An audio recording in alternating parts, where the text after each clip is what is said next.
세특을 구성하거나 또는 우리가 비교과에서 자율이나 동아리 활동에서 성과물을 갖다가 보여줄 때 뭐를 갖고 있어야 되냐. 그러니까 여러분 표현으로 하면 뭐가 돼야 되죠? 덕후가 돼야 돼요.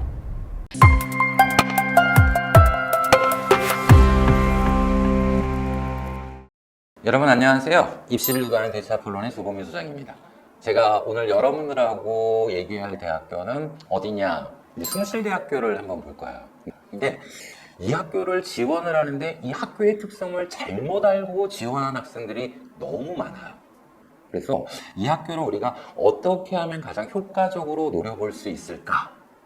어떻게 본다라면은 가천대보다 조금 업그레이드된 형태로 학교를 바꿀 수 있는 기회가 주어지는 학교다라고 하는 거를 여러분들한테 알려드리려고 해요. 그러면은 우리가 이제 숭실대학교를 볼 때 교과 전형과 학생부 종합 전형으로 나눠서 보게 되는데, 숭실대학교 교과 전형이라고 하는 것을 지원을 할 때요, 입시 요강을 안 읽어보고 지원하는 분들이 의외로 많은 것 같아요. 점수 이렇게 되면 되지. 그래서 보통 쓰는 학생들 마지노선으로 얘기하는 게 뭐 2.2대 되는데 이 숭실대는 안정으로 쓸 수 있죠 라고 하는데 저희는 NO 이렇게 얘기합니다. 왜냐, 숭실대학교는 교과 전형에서요 유일하게 뭐를 갖고 있냐, 과목별 가중치를 갖고 있어요. 그러면은 요 가중치의 성향을 잘 이해를 하셔야지만 교과 전형에서 되게 유리하다라고 하는 거예요. 왜냐면은 여러분들 잘 모르시겠지만은 이 수시를 뽑기 이전에, 그러니까 정시로만 학생들을 선발할 때 숭실대는 숭실대만의 나름대로의 정시 선발 기준을 갖고 있었거든요. 그 기준이 바로 이 수시에서도 교과 전형과 종합 전형에 그대로 녹아서 나왔다라고 보시면 돼요. 그래서 어떻게 보셔야 되냐라고 했을 때, 우리가 인문 계열을 볼 때는 영어하고 국어에다가 70%의 가중치를 두셔야 돼요. 근데 인문 계열인데, 우리가 문과 계열인데 경상 계열은 어디를 중점으로 보냐라고 했을 때 수학과 영어예요. 그런데 잘못 알고 계시는 게 하나 있어요. 수학보다 뭐를 더 볼까요?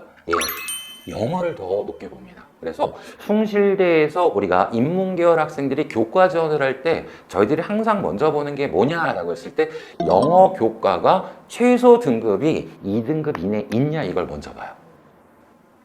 그러면은 저는 경상계열 안 쓸 건데요 라고 하면, 영어나 국어 교과가 2등급이나 1등급이 있는데 수학이 조금 안 돼요. 수학이 3등급이 나와요. 또는 사회가 3등급이 나와요.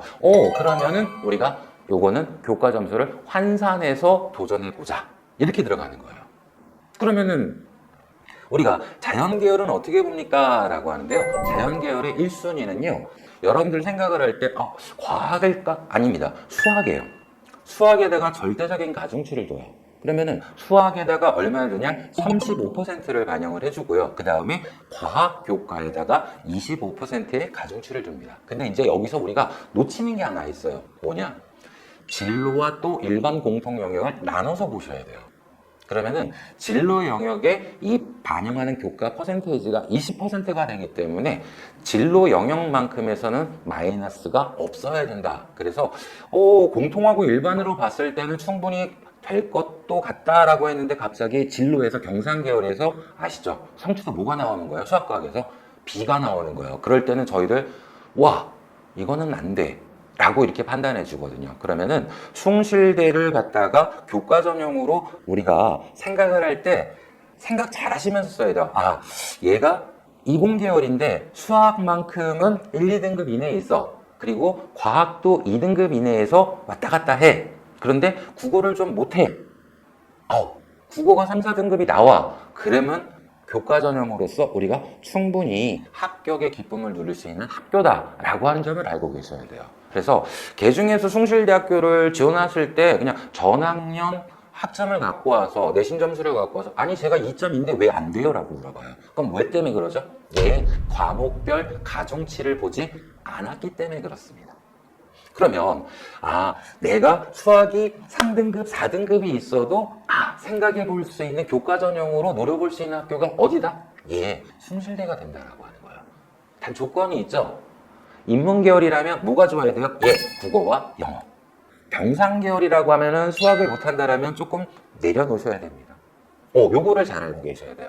그 다음에 숭실대학교에서 이제 여러분들이 이제 주의하면서 많이 봐줘야 될 게 이제 자전 같은 경우도 교과 전형을 쓸 때 무조건 뭐다라고 하는 거 국어와 영어에 우선순위를 두고 있다. 그러니까 숭실대학교는 기본적으로 자연 계열이 아닌 인문 계열에서는 궁극적으로 뭐에다가 되게 높은 점수를 부여하고 있다. 예, 영어에다가 되게 높은 기준을 두고 있다. 그래서 영어가 1등급, 2등급 이내인 학생들이라면은 한번 교과 환산을 해서 써볼 만한 값어치가 있는 학교다. 단순 점수만 보고 판단하시면 안 됩니다. 그럼 이제 우리가 어느 거를 판단을 해야 되냐면은 학생부 종합전형을 봐야 되는데요. 학생부 종합전형에서 여러분들은 그렇게 안 보는 건데 저희들은 되게 기준점으로 눈여겨보는 게 있어요. 네, 합격하는 애들의 분포도를 보여주는 학교가 바로 어디냐? 숭실대학교도 거기에 포함이 돼요. 근데 대체적으로 이 숭실대학교가 학종에서 종합전형에서 학생들을 선발할 때요, 기준점을 뭐에다 두냐라고 하는데 되게 재미있는 쪽에다가 기준점을 둬요. 그게 뭐냐라고 했을 때, 예, 진로 역량이에요. 진로 역량의 50%를 보겠다라고 하는 학교, 뭐가 불현듯 떠오르기 시작하죠? 네, 가천대랑 같은 유형이에요. 그러니까 진로 역량을 되게 최우선으로 보고 최대치로 봐서 학생들을 뽑겠다라고 하는 점을 알고 계셔야 돼요. 그러면은 세특을 구성하거나 또는 우리가 비교과에서 자기들이나 동아리 활동에서 성과물을 갖다가 보여줄 때 뭐를 갖고 있어야 되냐? 그러니까 여러분 표현으로 하면 뭐가 돼야 되죠? 덕후가 돼야 돼요. 그러면 덕후가 되지 않았지만 뭐가 된다라고 하는 거죠? 비교적 무난하게 흠잡을 수 없을 정도로 조금 부족하지만 얘를 마이너스라고 볼 수는 없어 하면서 세특 구성이 조금 타이트하게 과목별로 잘 구성이 되어 있다라고 하는 아이들, 이게 보통 이제 2.6대 학생들이거든요. 그런 학생들이라면은 숭실대를 학생부 종합전형으로 써서 충분히 합격 기회를 누릴 수가 있어요. 그런데 저희가 보는 건 그거 아니죠. 그 이상 점수가 되는 아이들, 즉 심지어 어디까지도 갈 수 있다라고 하는 거, 3점대 중반까지도 합격의 기회가 나올 수 있다라고 하는 거예요. 그럼 어떻게 구성을 해야 돼요? 예, 매니아가 돼야 됩니다. 그러면 일례로 어떤 거를 볼 수 있냐? 자, 내가 인문계열을 지원을 하고 싶어요. 근데 국사학과를 가고 싶어요. 그런데 나는 국사에 관련된 것만 1등급이에요. 나머지는 막 3등급, 4등급, 전체 점수를 갖다가 산출해 봤더니 막 3.5, 3.4가 나와요. 그러면은 이런 친구들 세특의 내용이 없다라면 숭실대 꿈도 못 깼죠. 교과도 안 되니까. 근데 합격을 뚫는 방법이 뭐가 있을까요? 그쵸. 한국사, 국사에 관련된 것들은 전부 다 뭐를 만든 거예요? 예, 무조건 입이 돼야 돼요. 이게 기본 전제 조건이에요.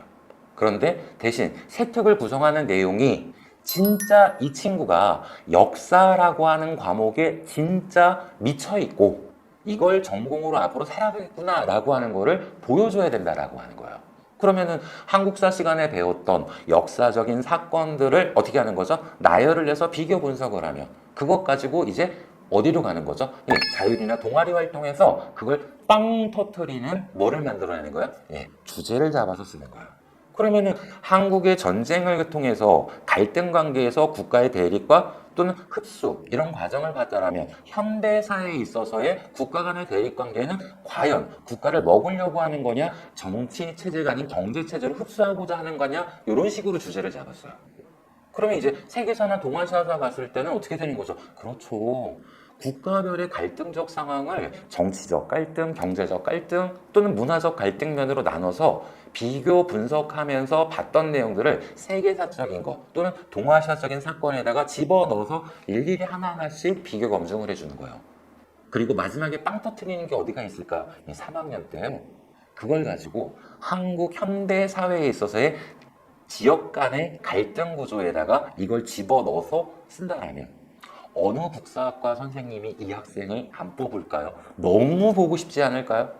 이런 식의 덕후적인 성격의 세특과 바로 비교과의 내용을 만든다라면 해당 과목의 1등급만 유지만 된다라면 충분히 3.5대 학생들도 합격을 할 수 있고 그렇게 기회를 열어주는 학교가 숭실대라고 하는 것을 알고 계시면 돼요. 이건 비단 인문계열만 얘기하는 건 아닙니다. 자연계열도 마찬가지예요. 그러면 어떻게 해요? 숭실대학교 자연계라면 여러분들 전통적으로 뭐가 강합니까? 라고 했을 때 이제 다들 소프트웨어 쪽을 얘기를 하세요. 그렇다면은 학교 과정에서 제가 소프트웨어를 갖다가 코딩하는 거를 이렇게 해봤는데요. 근데 코딩만 이렇게 학교에서 있는 거에서 정보 시간에 또는 인공지능 하면서 조금씩 이렇게 이런 프로그램이 있구나 해서 코딩하는 거 그거 갖고 될까요? 예. 어떻게 하면 될 것 같아요? 예. C 언어를 언급하면 돼요. 자바 프로그램을 언급하면 됩니다. 그러면서 직접 본인이 C 언어를 갖다가 공부를 하고 거기에 기초해서 웹 기반의 프로그래밍이 어떻게 되는지 직접 코딩을 하고 그 결과물을 보여주는 비교과 활동을 갖고 있다라면 이 학생을 안 뽑아야 될 이유는 없습니다. 그러니까 여러분들 본인께서 세특을 갖다가 잘 만드신다라면 덕후적 기질을 갖고 있다라면 저는 숭실대학교 학종은 여러분들에게도 충분히 기회가 있다라고 하는 거. 그러니까 숭실대는 학종을 뽑는 부류가 두 가지 부류가 있다라고 하는 것만 알고 계시면 돼요.